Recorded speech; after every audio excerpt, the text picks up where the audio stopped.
Where would you like to start? Where I would like to start is I've got I formulated a question which was around expectation and control, but I feel like the question probably doesn't quite summarize what I want to get to. So I was hoping that maybe I could use those as like keywords to start with, as opposed to a question to sort of dive a bit deeper. Does that work? Yeah, perfect. So just in this moment, do you want to share what's present around expectation and control? Let me start with expectation. I think that's probably a better place to start. So for me, I have been finding it quite challenging in terms of I maybe line work up or I line a prospective client up. And there to me is this expectation of where it's going to go, right? Like we have a call and it's great and like fireworks are going and it's great and da da da da. And I start to plan out where this can go. Um, and more often than not recently, it hasn't gone like that. And so that links back to the control piece, which is about like, what am I doing? Maybe how am I showing up that maybe is uh, potentially leading to this not going the way that I intended it to, or more so probably how can I be all right with the unknown or not being in control? Mhm. So why do you need it to go a particular way? Um, I guess I don't need it to go a particular way. I want it to go a particular way because of the excitement that I get when I have about possibility and the possibility around certain projects that have come in. And I always go to like best case scenario and just get super razzed up about something. And then, so when it doesn't happen, it's kind of like, oh, fuck, another, another one that hasn't quite hit the mark, you know? It's like that expectation versus the reality of it, I guess. And I wonder how much you getting like razzed up about the project and going off into the future of what it could be. I wonder how much that's getting in the way of you being present in these calls with these potential clients. Mm. Yeah. Think I don't run off ahead maybe before the first call, but I guess once I've started to understand them a bit more and understand, I can sort of start to see the pieces of the jigsaw that they're putting together. It just hasn't been put together yet. So I'm like, oh, like, I know, like, I can see them unlocking this and doing this and it's going to be great. And then, yeah, I almost get into this sort of state of like, oh, I want to like manifest this like amazing thing that's happening. And so like, I get excited by it. So then when it doesn't, it's kind of like, oh, that I don't think it's necessarily running. It's not from a place of not being present in the meeting, but maybe, yeah, just a case of being overexcited. Um, Maybe it goes back to that analogy you gave me before about the needy guy at the bar. Like, it's almost like it feels like, yeah, I'm feeling like I'm looking at like best case scenarios over something versus actually just being where my feet are and just enjoying the, enjoying the conversation and the possibility in that moment Mm. rather than carrying it away.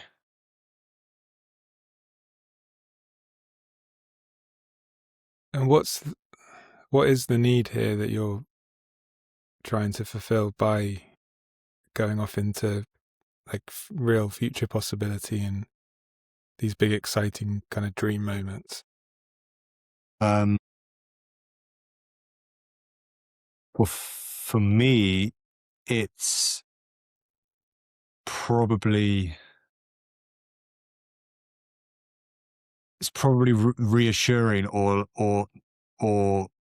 um what's the word I'm looking for?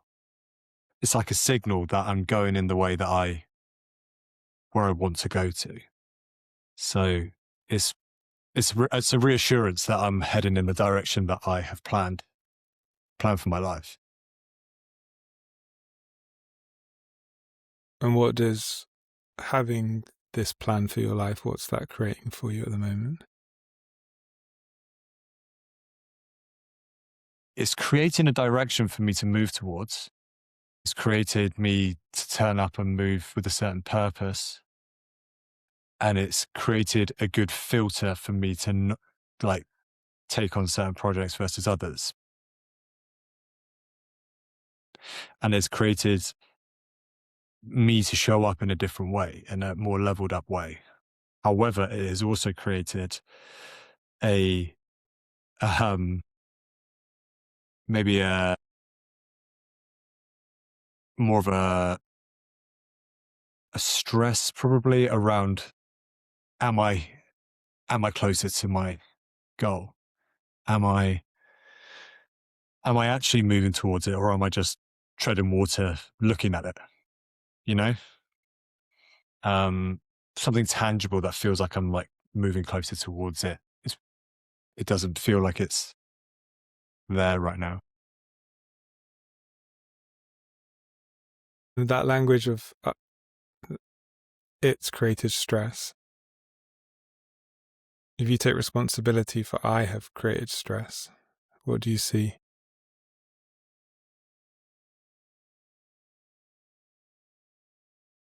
Well, a lot more ownership on it. A lot more ownership on,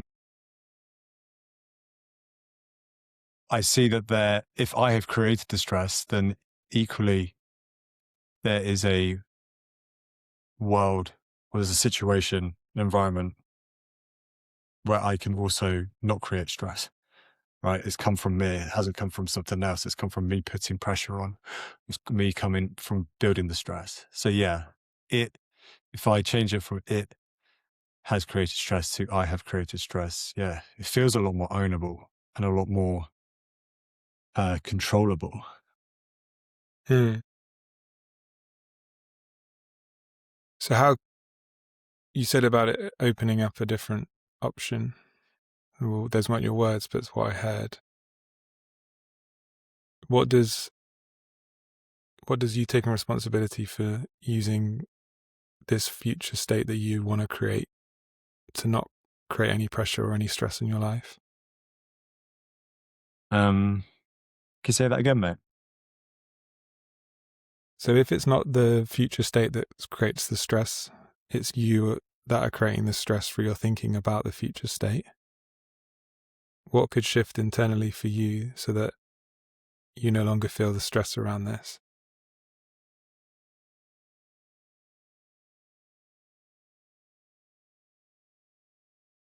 Well, probably more awareness to when I start to feel the stress of being kinder to myself, and knowing,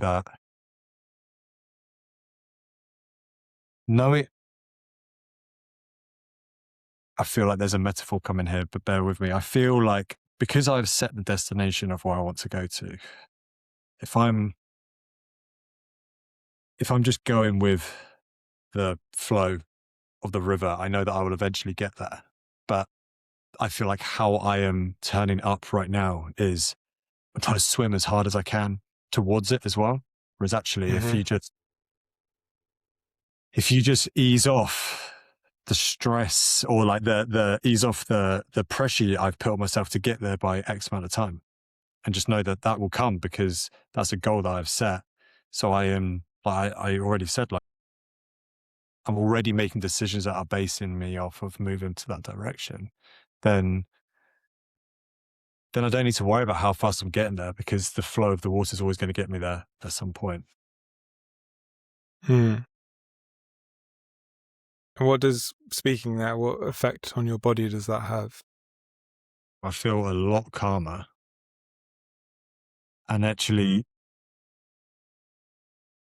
I'm going to double down on this metaphor, mate. Instead of having my head down and swimming, I can actually just sit and look around and appreciate what's around, and maybe look at other opportunities or other things that I can be interested in as well. That's like moving me in that direction. I feel a lot lighter. when I think about it. Like,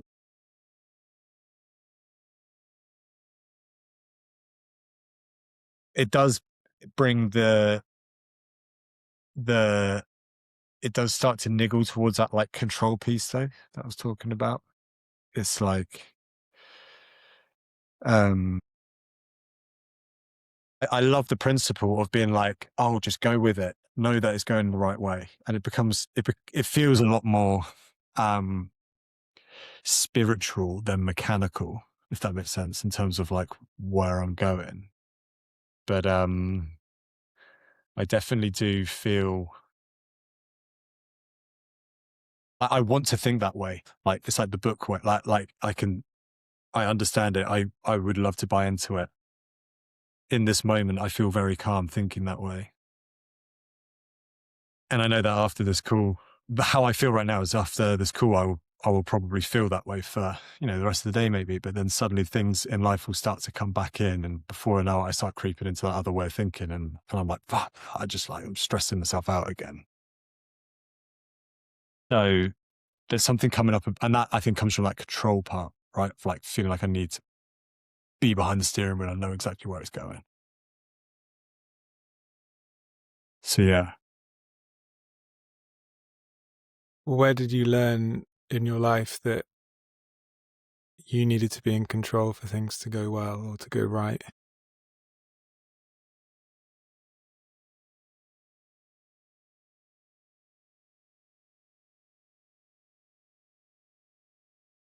I'm not sure, I don't know. I think probably just by the way I was brought up. Don't know if there's any, I can't say definitely where, um, where something, particularly like a moment comes to mind. But I'd say just childhood and the way I was brought up. And how were you brought up as it relates to this?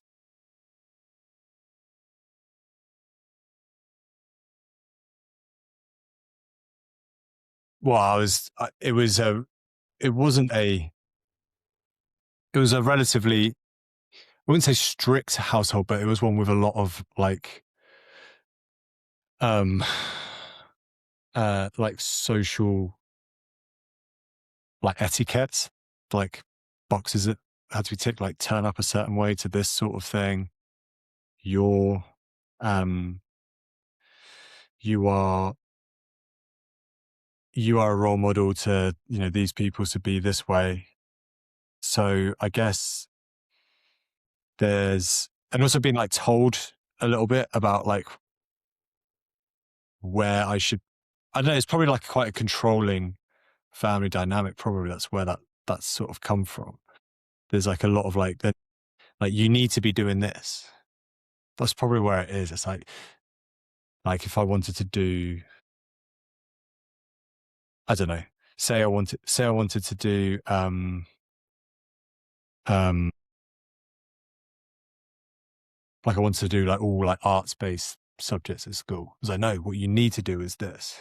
So there's probably that like element of control that's come from growing up, which came in like a loving place, but it's come from that like, no, I don't know, like being pushed to certain ways instead of just going with the flow and seeing what comes in. Hmm. So what are you seeing there?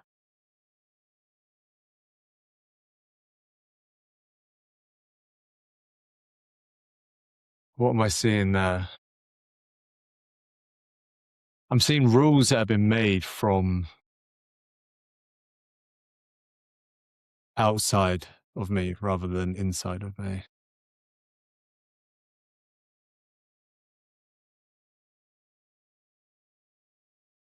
I'm seeing a lot of playing not to lose versus playing to win mentality with it.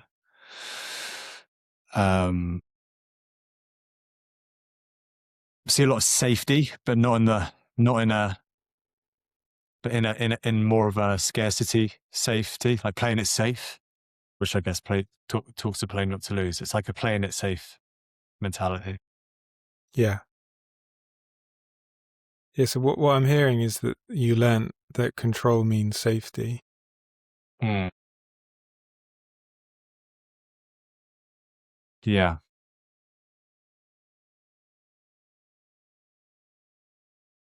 Yeah, that hits, mate. Where does it hit? It hits me right in the fucking chest, mate. It feels like, yeah, control equals safety. It's like, it feels like the perfect label to how I was brought up. Because like the way that my parents were also controlling, it wasn't like meant in a negative way, but the way that they were, that comes from a place of care and from safety. Like they just wanted you to be safe. Same with like how you know, I don't know, just like, yeah, all the things, mate. And there's always talk about, oh, it's good to have a plan B or good to something to fall back on was something that always came up. So, Hmm.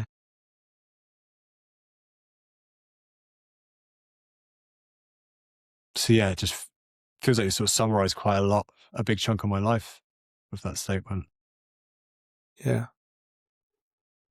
Yeah. And it makes sense to me why that's an operating system for you and why control and having expectations and having expectations of how something should go and then trying to control that outcome makes a lot of sense. Hmm.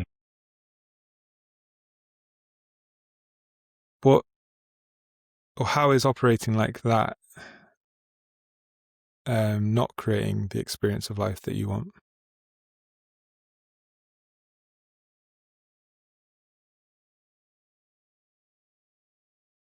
Well, it doesn't feel like I'm two-footed all in on something. It doesn't feel like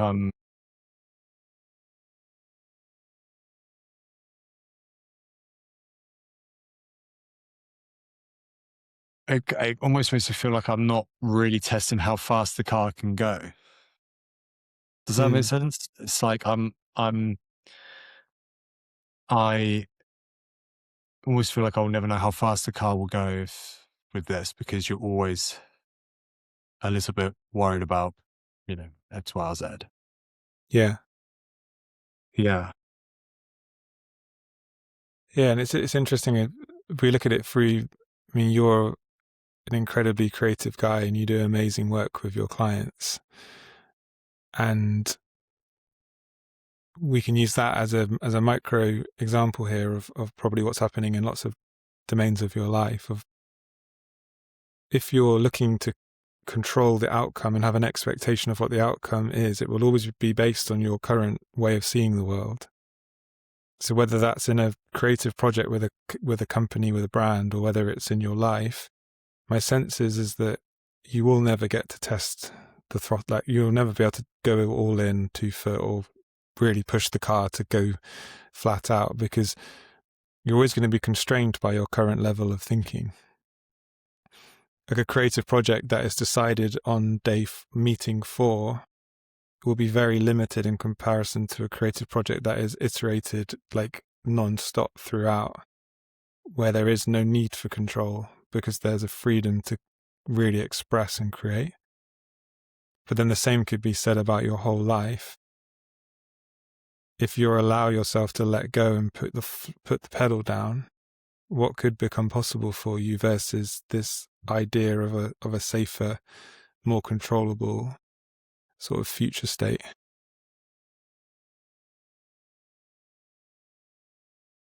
Well, the possibility just feels so much more infinite. And it feels um, like there's a lot more space to, well, it feels like the pressure goes. goes away, because you're allowing the possibility to come in at any given point, rather than creating a limiting amount of possibility around a certain system, or, time frame, or something like that. It feels like you can speak bigger ideas into the room. Just noticing, just you could take ownership of this rather than saying you, say I. I could. Did you want to try that Yeah. again? Yeah. I could be less, um, I could be less fixed with the limiting amount of possibility within a confined, controlled environment. And actually, if I allow that to open up, I get the opportunity to build on creativity in other ways that you would never see coming, because more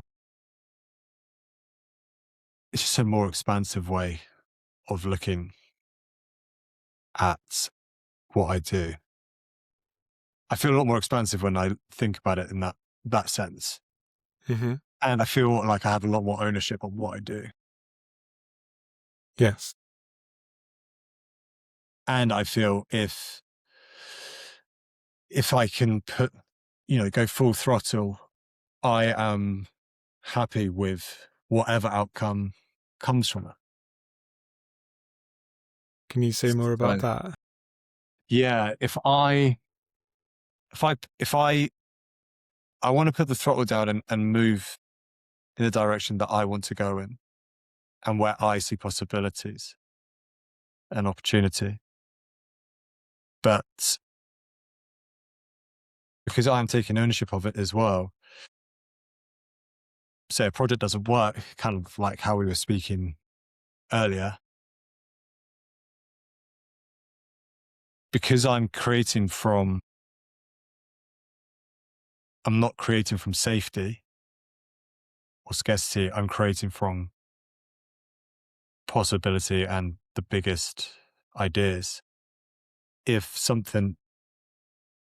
say a client doesn't sign with me or whatever, I can take ownership of that, because I know that it hasn't come from anything that I have turned up in the most authentic way that I want to be in that. So if it doesn't work, there's almost like no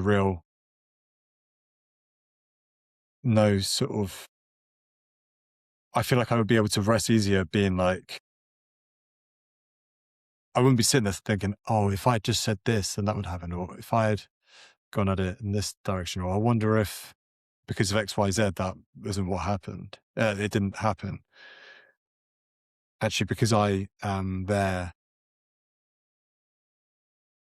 showing up with the handbrake off, then cool. Let's just see. It just feels a lot more possibility based. I'm sure you'll be able to articulate what I'm putting out there a bit tighter, but it just feels like I've got more ownership of the situation, and I can let things go a little bit better, which then speaks back to that control. Like I don't need that control. Is what I'm trying to say is, if I've learned that control equals safety, what if I said, um, uh,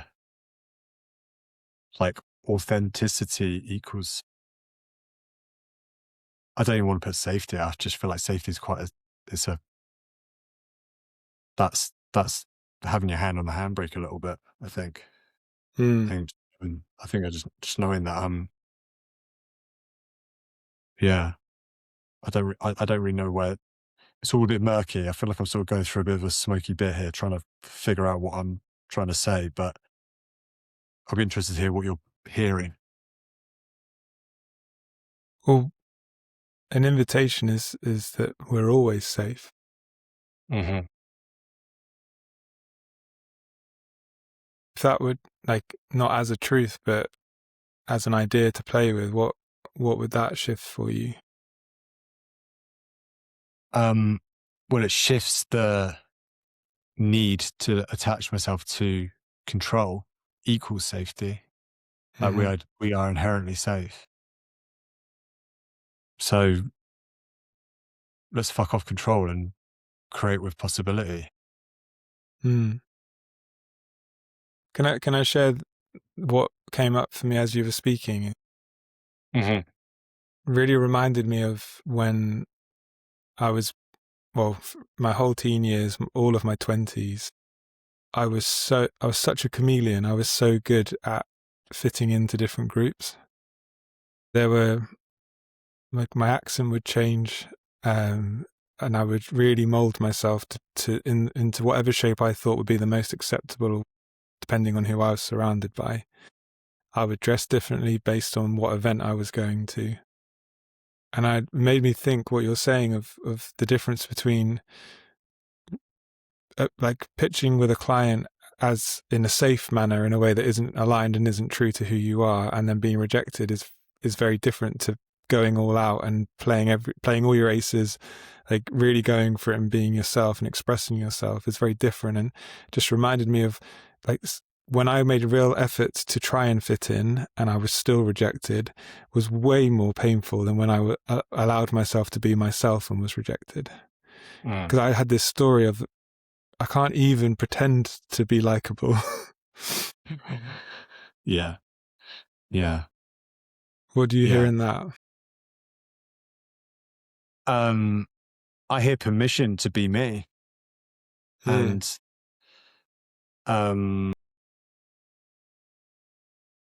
do you know what's coming to mind actually is this is on a micro scale, but just in the way that I see people turning up and speaking on platforms like LinkedIn, everyone starts speaking in the same way, and it just drives me nuts. And I find that I have even started, I've been doing what you're describing there, where I'm like tweaking myself a little bit to fit into my perception of the crowd that I'm speaking to, say online.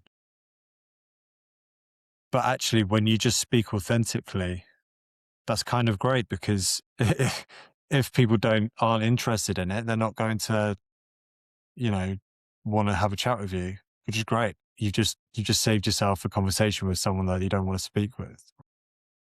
Whereas if you just, like, I'm not saying I'm going to show up on LinkedIn and start like calling a bunch of people out and being like really mental and bold, but like the way that I would speak is how I would speak now, and get they feel what I'm putting out aligns to them. Great. That means that I'm speaking to people who are speaking my language.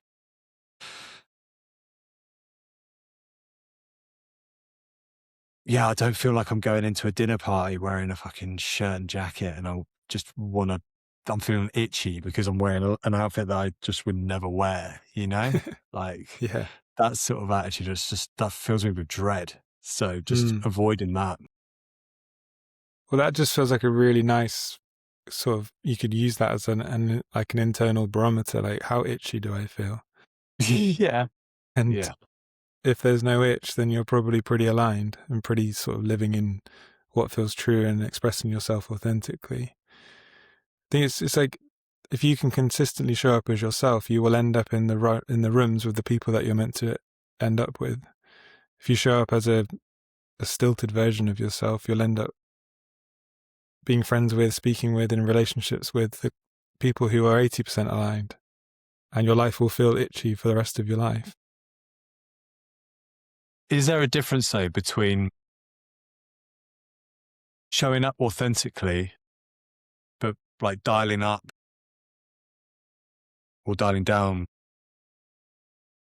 say, I don't know, say like your enthusiasm for something in certain situations? Like, is there a way that you're like actually you're not being someone different to appease someone, but you are being sort of situationally aware, but still showing up as yourself?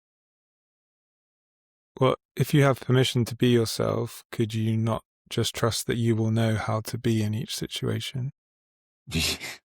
I mean, so obvious, isn't it? Yeah. Yeah, you're so right. There's a difference between trusting yourself in a situation and pretending to be someone you're not. Yes. Yeah. Yeah. Yeah. I love that, mate. Yeah. So,